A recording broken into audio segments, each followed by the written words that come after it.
CBSE issues notices to school ahead of board exams। ठीक है, economics time में है ये, अभी 24 मिनट पहले की न्यूज़ है। ठीक है, ये फोटो लगी है, आपको फोटो दिख रही है सबको? ये वाली फोटो लगी हुई है, ध्यान से देख लो। इस न्यूज़ को सर्च करोगे, इकोनॉमिक टाइम की न्यूज़ है।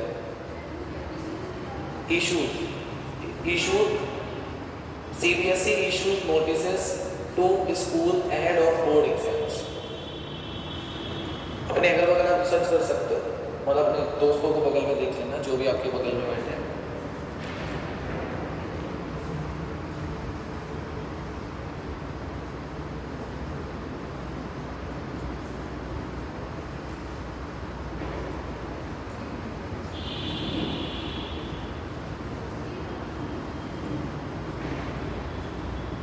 हाँ, उसमें जी टॉपिक लिखा होगा।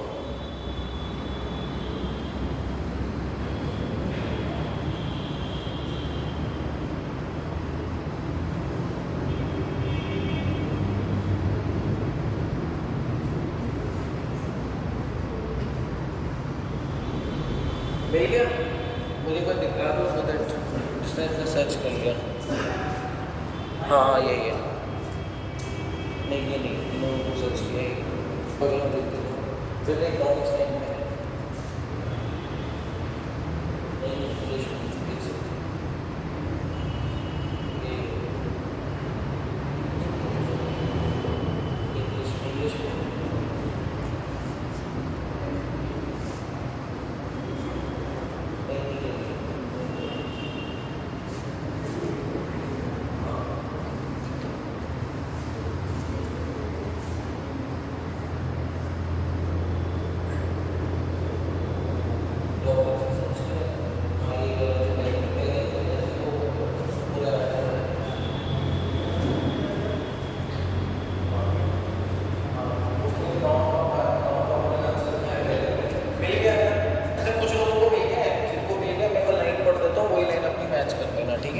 ये अभी आया है, तो मैं एक लाइन न्यूज़ जो उठा रहा हूँ, ऑफ कोर्स ना मैंने पढ़ी होगी ना आपने, 24 मिनट पहले की न्यूज़ है। ठीक है, सो देखो लिखा है the board has asked school to update teacher. ये लाइन दिख सब कुछ सुनाई दी है जिन्होंने खोला है। The board has asked school to update teacher information on OSS by April 10। मिल गया ये? हाँ, 4 ही लाइन है ना? नहीं, नीचे तो पूरी न्यूज़ है उसके बारे में। अच्छा, नहीं है,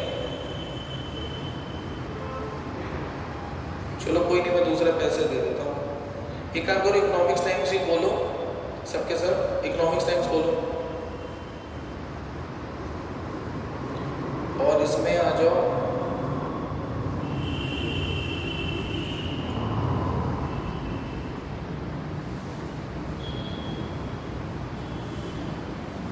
एक काम करते हैं, थोड़ा इजी उठाते हैं, वो सही रहेगा।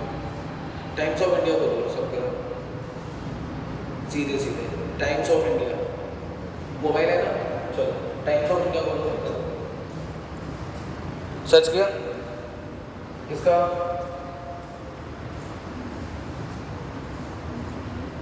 ऐप में डाउनलोड करने बैठ जाना, सीधे सीधे भी गूगल पे ही कर लो। इसके ऊपर आपको 3 पॉइंट, ये जो ऐसा आएगा, टाइम्स ऑफ इंडिया खुल गया सबका? हुआ? ऊपर देखो, वहाँ पे टाइम्स ऑफ इंडिया में 3 लाइंस बनी हुई है, वहाँ पे क्लिक करना तो आपको मिलेगा ओपिनियन। थोड़ा नीचे आना, मिला? ओपिनियन मिल गया सबको? कंफर्म? चलिए, तो हम लोग पहला वाला उठाते हैं, बीसीसीआई बिगेस्ट टेस्ट मैच। दिख रहा है?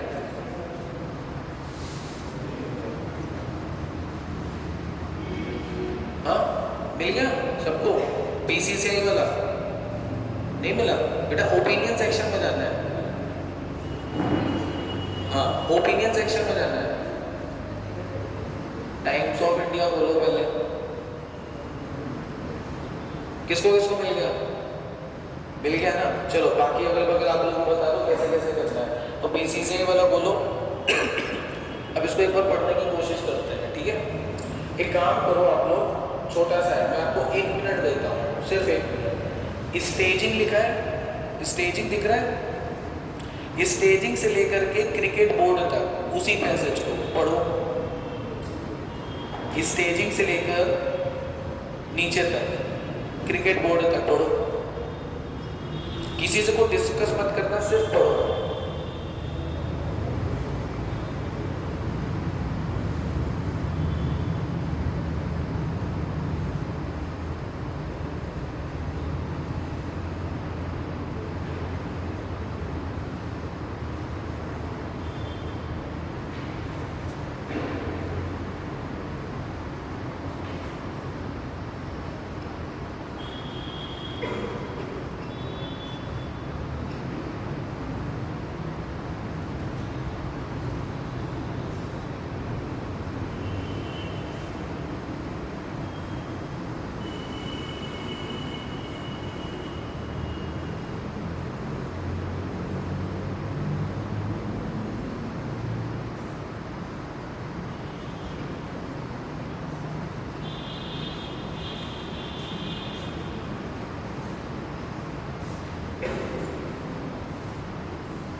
पढ़ लिया सबने?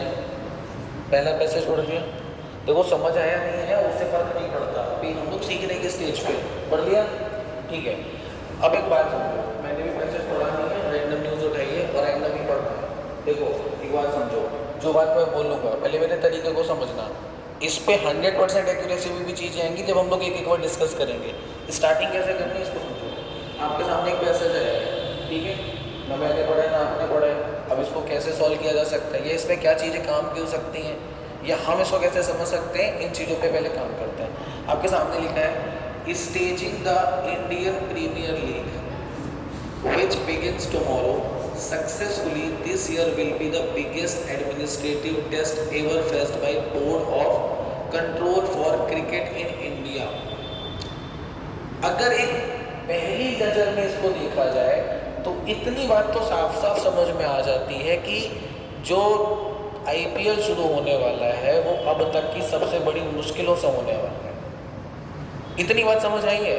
देखो ये एक्यूरेट वगैरह नहीं लिखी गई है, लेकिन पहले हमको सिर्फ अंडरस्टैंडिंग के लेवल पे चलना है, क्योंकि अगर आप पहले दिन ये सोच लो कि मुझे सब कुछ समझ आ जाएगा, संभव नहीं है।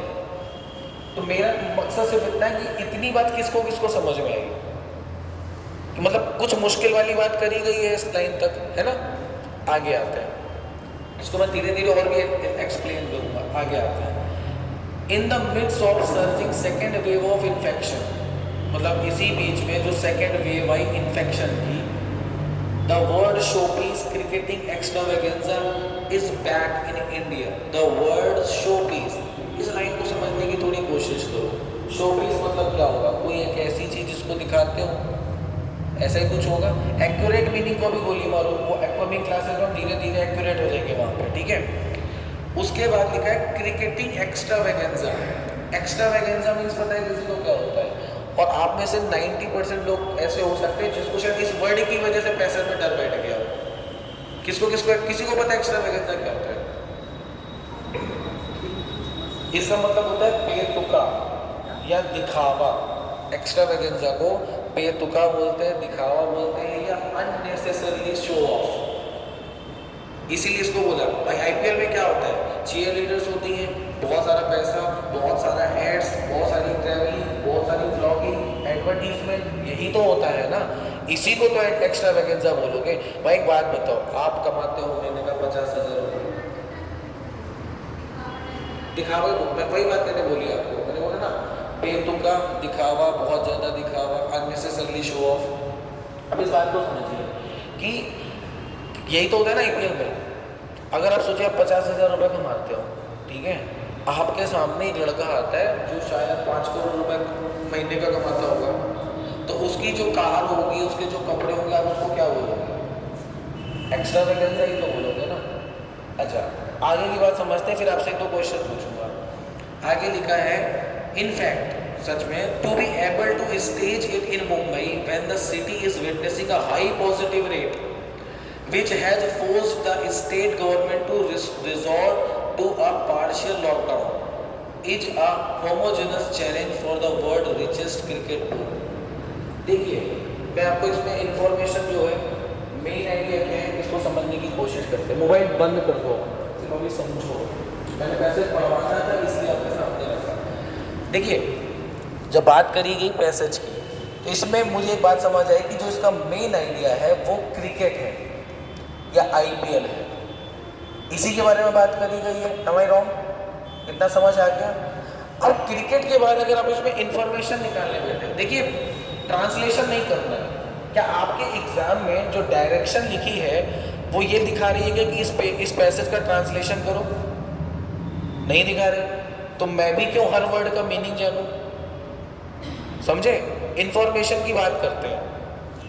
सबसे पहले इन्होंने बात करी कि भैया आईपीएल स्टार्ट होने वाला है ना, कल से। सबसे ज्यादा दिखावा इसी में होगा, किसमें? क्रिकेट में। ओके, इसमें दो वर्ड आए हैं। पहला पैसेज भी स्टार्ट हुआ है स्टेजिंग से और बीच में भी वर्ड आया है स्टेज से। आया है पैसेज में दो जगह। अब एक बात समझो, आपके सामने स्टेज है, ठीक है, ये आपका स्टेज है। स्टेज का मतलब क्या होता है? किसी चीज को प्रस्तुत करना। तो एक आइडिया अगर लें तो यहाँ पे ये जो स्टेज है ये प्रस्तुत करने के कॉन्टेक्स्ट में ही यूज कर रहा होगा। अब मोबाइल खोलो, लाइन को चेक करके देखो क्या प्रस्तुत करने जैसा कॉन्टेक्स्ट दे रहा है क्या? मैं मोबाइल बंद करने को बोला है, मोबाइल अंदर रखने को नहीं बोला है। सबके सब करिए, ये नहीं कि एक अगल बगल कुछ नहीं, अपना आराम से देखिए।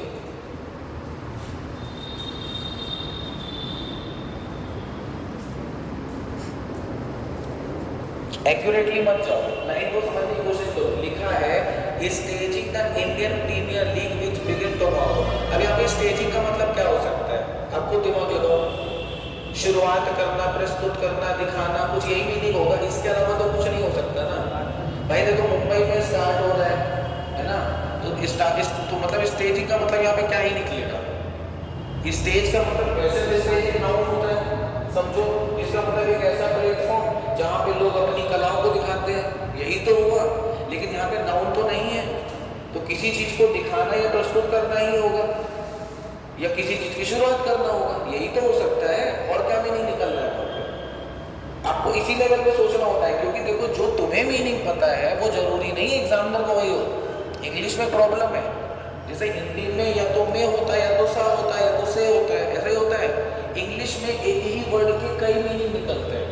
कॉन्टेक्चुअल अंडरस्टैंडिंग बहुत ज़्यादा मैटर करती है।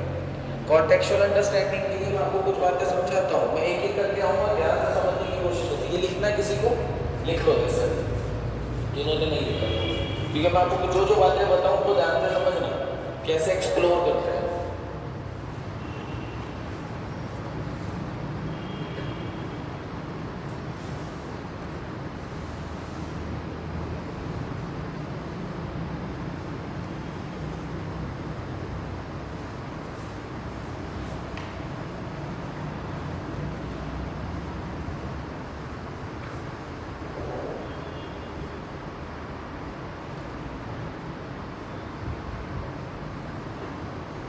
हो गया? Shall I remove it?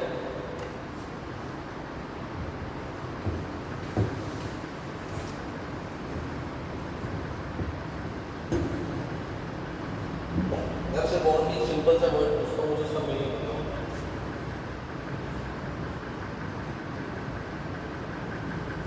Good और वेल में क्या डिफरेंस है?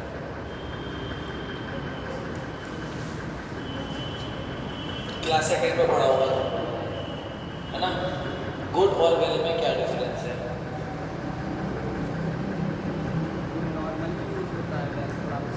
थोड़ा तेज बोलो।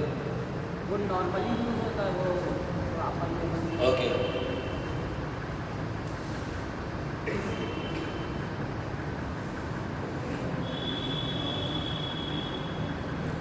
फाइट, बैटल और वॉर में क्या फर्क है?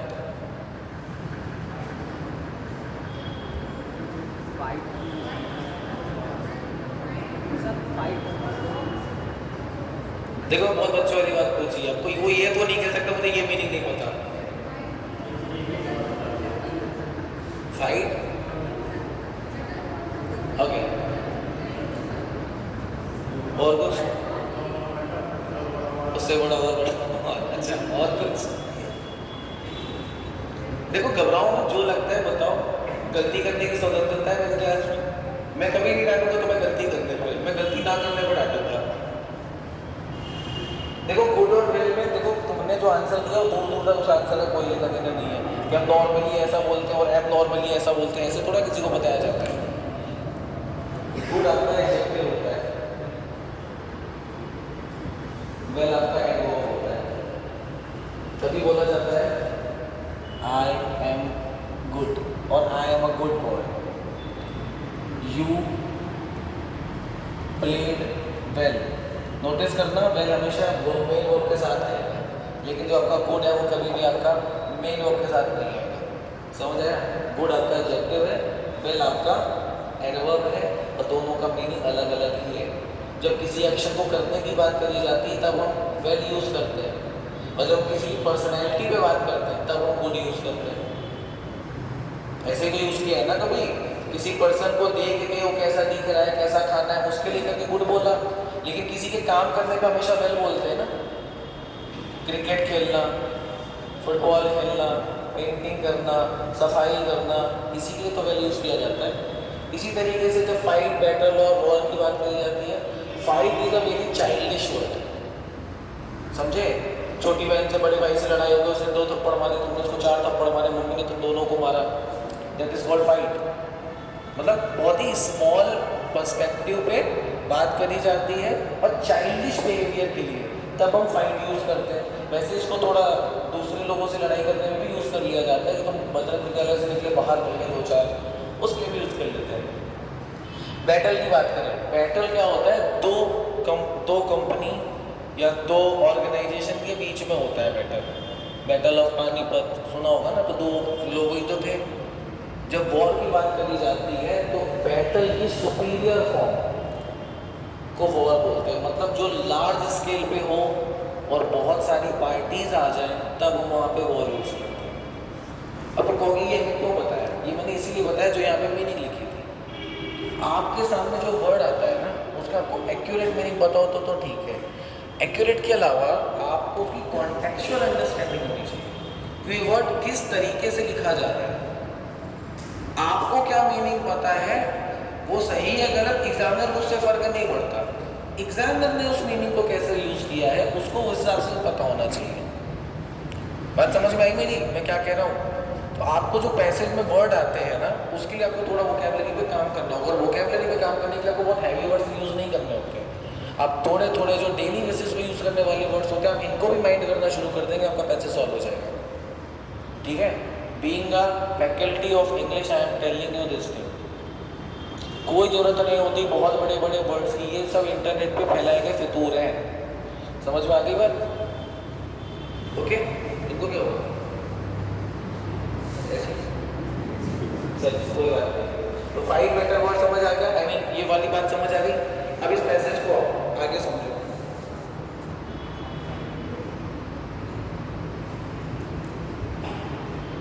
अभी तो अपने पास टाइम है ना, 10 बजे क्लास, 10 बजे क्लास शुरू करी थी, किसी को जल्दी तो नहीं है जाने की, है ना भाई? सीखना है और सही से सीख लो चीज़ों को। अब इस पैसेज को समझो, मैं इसमें छुपे हुए 2-4 मीनिंग और बताता हूँ आपको। पहले तो इसने स्टेज की बात करी, पैसेज की इंफॉर्मेशन के बेसिस पे समझो। इसने बात करी सेकेंड वेव ऑफ इन्फेक्शन, पहली तो ये। दूसरी इसने बात करी कि भैया सबसे ज़्यादा जो केसेस है वो भी इसी स्टेट में निकल रहे हैं। अगर आप देखें तो छुपा हुआ मीनिंग यहाँ पे कोरोना वायरस है, और जबकि इसने कोरोना वायरस लिखा नहीं है। दिमाग चलाओ, कैसे एग्जामिनर आपके साथ खेल करता है। जो पैसेज आता है वो भी तो ऐसा ही होता है। अगर आपने कभी इंग्लिश के पैसेज सॉल्व किए हैं कभी भी, तो कई बार यहाँ पे होता है ना कि हम कुछ सोच रहे थे और वो कुछ और सोच रहा था। क्यों? क्योंकि हमको कभी कॉन्टेक्चुअल लेवल पे लैंग्वेज सिखाई नहीं जाती। हमको सिर्फ इसलिए सिखा दिया, हमने तो बता दिया कि आओ बेटा ये रूल लिख लो, रीडिंग कॉम्बिनेशन ये होता है, इसको ऐसे ऐसे सॉल्व करते हैं, इसको ऐसे करते हैं, बट पढ़ के तरीके से नहीं समझाया जाता, तो वो एटीट्यूड कभी डेवलप ही नहीं होता उसको सॉल्व करने का। अब आप एक बात बताइए, इसमें जो लाइन लिखी गई है, in the mids of surging second wave of infection. पहली आगे लिखा है Mumbai when the city is witnessing a high positive rate. इसका मीनिंग क्या ही निकालोगे? इस समय इंडिया में वर्ल्ड वॉर चल रहा है, बताओ क्या विदेशी ताकतों ने हमला कर दिया है? प्लेग फैला हुआ है, कैंसर फैला हुआ है? नहीं ना, इस समय तो हम कोरोना वायरस से ही जूझ रहे हैं। तो इसमें कॉन्टेक्चुअल मीनिंग क्या निकली आपकी? एक छुपा हुआ मीनिंग क्या निकला? अगर आप कहोगे हाइडिंग मीनिंग या बोलो कॉन्टेक्स्ट में किस चीज की बात कर रहे हैं, तो कोरोना ही तो निकलेगा। दिमाग चला? अब मुझे एक बात बताओ, ये पूरा जो पैसेज तुमने पढ़ा, इस पैसे से तुम्हें दो चार बातें समझ में आई होगी। एक तो ये बात समझ में आई कि भैया आईपीएल शुरू हो रहा है, बीसीसीआई के लिए मुश्किल होने वाली है। ये जो आईपीएल है ये एक्स्ट्रा वैगेंजा है, मतलब इसमें दिखावे की बात बहुत ज़्यादा है। इसके बाद इन्होंने बात करी कि यहाँ पे इन्फेक्शन रेट बढ़ रहा है, मुंबई में सबसे ज़्यादा इन्फेक्शन रेट बढ़ रहा है, तो बीसीसीआई के लिए बहुत ज़्यादा चैलेंजिंग होने वाला है। जो बात मैंने बोली ये बात कितने लोगों को खुद से पढ़ के समझ में आई थी पैसेज में? अब कौन कहता है तुम्हें इंग्लिश नहीं आती? आप कोशिश कर रहे हो पैसेज को ट्रांसलेट करने की, सर जरूरत ही नहीं है ना। जब उस चीज की जरूरत नहीं है तो वहां खून क्यों जलाना? तरीके को समझो। अभी मैंने पैसेज इजी दिया है, अभी मैं हिंदू के लेवल पे आया नहीं हूँ, लेकिन कॉन्फिडेंस के लिए तो चीज़ें धीरे धीरे ही चलेंगी ना। ऐसा तो है नहीं मैं पहले दिन तुमको अपने दिखावे के लिए कि मुझे इतनी इंग्लिश आती है मैं तुम्हें चीज़ें बता दूँ। तो पहले तो तुमको वो सोच डेवलप करनी पड़ेगी तुम्हारे अंदर। क्या इसमें और कुछ ऐसा था? ज़्यादा से ज़्यादा दो वर्ड थे जो तुम्हें नहीं आते होंगे, एक एक्स्ट्रा वैगेंजा और शायद तुम्हें स्टेज की मीनिंग में थोड़ा फर्क नहीं आता होगा, बाकी क्या ऐसा था? तो जो तुम्हें इंग्लिश नहीं आती है उसका रीज़न ये है कि तुमको पढ़ाई गलत तरीके से गई है। कॉम्पिटिटिव लेवल पे चीज़ जैसे काम करती है उस लेवल पे नहीं। आई गेस यहाँ तक बातें समझ में आ गई। आगे चलें और बड़े पैसेज, अगला पैसेज पढ़ते हैं। चलो एंड से शुरू करो और डिकेड्स तक पढ़ो, उतना सही है, छोटा सा पढ़ो। एंड से शुरू करो, अगला ही पैसेज है, इसी के नीचे आओगे तो और कोई मुझे एक्सप्लेन करेगा कि इसमें क्या लिखा है। एनी वन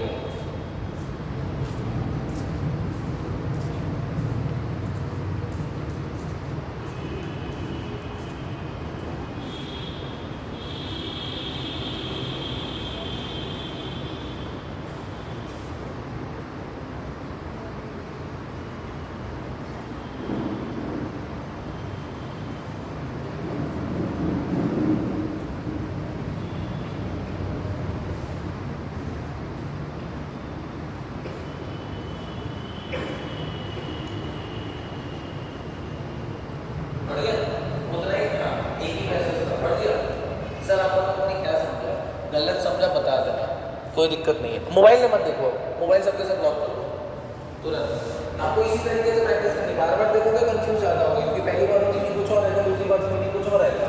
ठीक है, आप बताओ जो समझ आया वो बताओ। कुछ समझ नहीं आया? एक लाइन तो आई होगी, एक वर्ड तो आया होगा। सर आप बताओगे?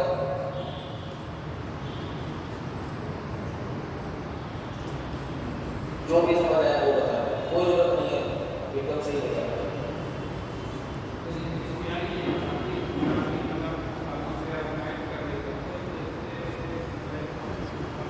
थोड़ा देर हो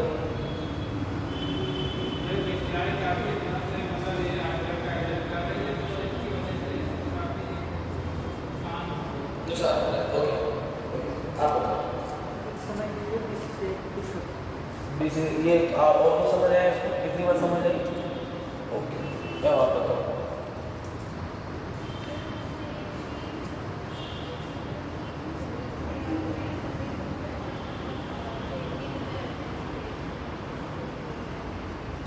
देखो लिखा है and in achieving a desired outcome the BCCI will have to go against the very grain of how Indian sport administration has been run for years.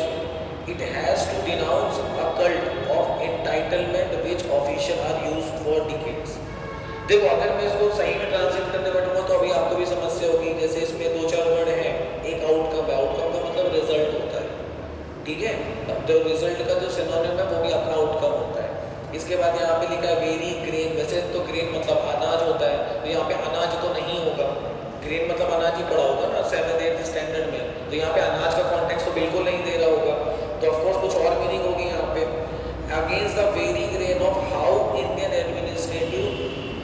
Administration has been done for years. यहाँ पे अगर एक बात समझने की आप कोशिश करिए थोड़ी सी, पहली लाइन कह रही है इन अचीविंग अ डिजायर्ड आउटकम, मतलब जो हमारा जो हमने सोचा हुआ है, ठीक है, वैसा आउटकम या उस आउटकम के लिए the BCCI will have to, BCCI को करना पड़ेगा क्योंकि ये फ्यूचर परफेक्ट में चला गया, आई विल हैव टू, ठीक है, गो against the very grain of, go against the, एक बार समझने की कोशिश करिए यहाँ पे एक वर्ड लिखा है अगेंस्ट, अगेंस्ट एक प्रपोजिशन है, प्रीपोजिशन नहीं होता, इस प्रपोजिशन क्या होता है, खाना नहीं खाया, मैंने भी नहीं खाया, तो बोल सकते हो ना, थोड़ा आवाज ऊपर करके बोलो प्रपोजिशन, आवाज आनी चाहिए, बोलो प्रपोजिशन, प्रपोजिशन। देखो अगर मुझे मौका मिला मैं तुम लोगों को नाउन मतलब बेसिक्स पढ़ा दूंगा इंग्लिश के, सो दैट तुमको इंग्लिश में प्रॉब्लम ना हो, ठीक है।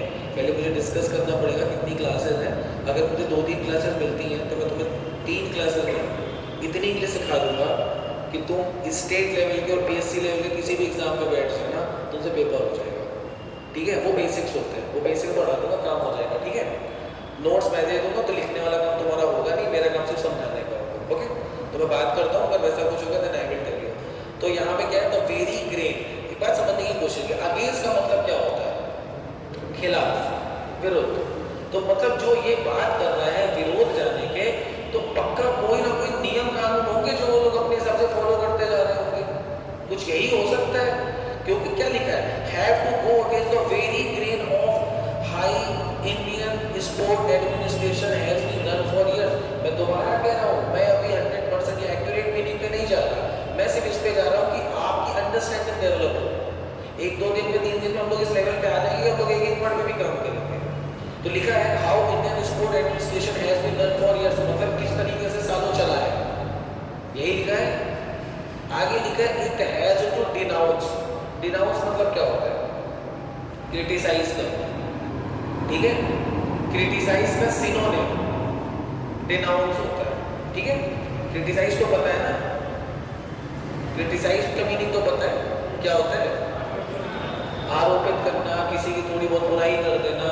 डिनाउंस का हायर लेवल होता है, मतलब तुम्हारे घर वाले तुमको क्रिटिसाइज कर सकते हैं लेकिन पड़ोसी तुमको डिनाउंस करेंगे, समझे। घर वाले डिनाउंस नहीं करते क्योंकि तुमने मर्डर नहीं किया है किसी का, तुमने शायद कुछ चुरा लिया होगा 10-20 रुपए, तो तुम्हें क्रिटिसाइज किया जाएगा, मतलब मान के चलो कि सुप्रीम कोर्ट कर रहे हैं तो डिनाउंस करेगा, ठीक है। A cult of entitlement which official are used for decade. अब भैया पता नहीं मुझे इस लाइन में क्या लिखा है, denounce to cult of entitlement which official are used to decade, लेकिन मोटी-मोटी बात मुझे इतनी समझ आई कि इस पैसेज में जो बात कर रहा है वो डिजायर्ड आउटकम के लिए कर रहा है, जिसमें वो कह रहा है कि हमारी कुछ पर्टिकुलर प्रैक्टिसेस थी जिनको वो फॉलो कर रहे थे, उसको चेंज करने की जरूरत है, सो दैट हम अपने काम कर पाए, है ना। मोटी-मोटी बात है, मैंने फिर से बोल रहा हूँ, एक्यूरेट मीनिंग पे धीरे-धीरे आएंगे, अभी अंडरस्टैंडिंग के लेवल पे मैं काम कर रहा हूँ, क्योंकि तुम एक-एक वर्ड को पकड़ने बैठ जाओगे परेशान हो जाओगे, अभी वो काम नहीं करूँगा, धीरे-धीरे आते। एक और पैसेज ले, एक और ले, नेक्स्ट पैसेज पढ़ो इसी का।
कोई बताएगा?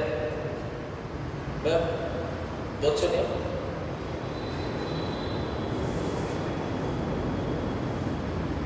हेलो, हाँ बहुत सुनिए। आप बताओ इसमें क्या लिखा है?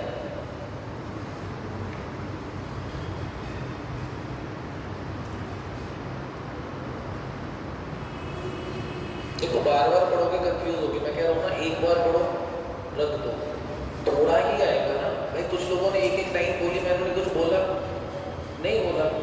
बार बार मत पढ़ो, मैं फिर से बोल रहा हूँ, जितना बार बार पढ़ोगे आप उतना ज़्यादा कंफ्यूज होगे। एक बार पढ़ के भी नहीं लेने की कोशिश करोगे, क्योंकि दोबारा पढ़ के भी तुमको एक्स्ट्रा नहीं आएगा, आपको उतना ही आएगा। तो बताओ।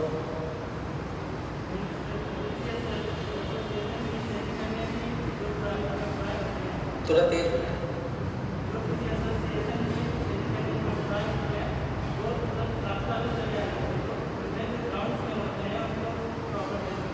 उनको प्रॉब्लम फेस करनी होती है। ओके, और कोई बताएगा?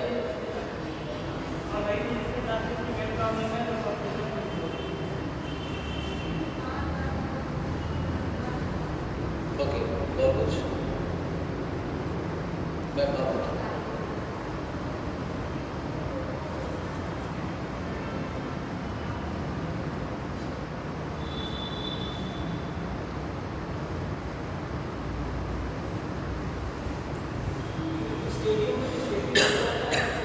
बैठे रहो, आराम से बताओ। बैठे रहो, आराम से बताओ, बताना है आराम करिए।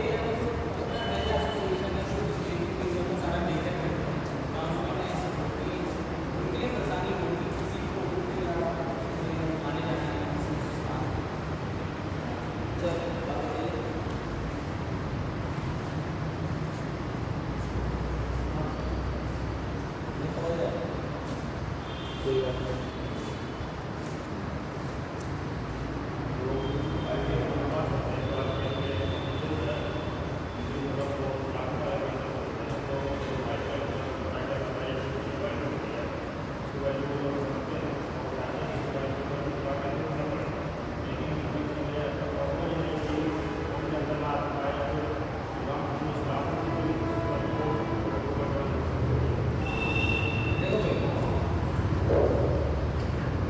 कहते हैं कि डर का कोई इलाज नहीं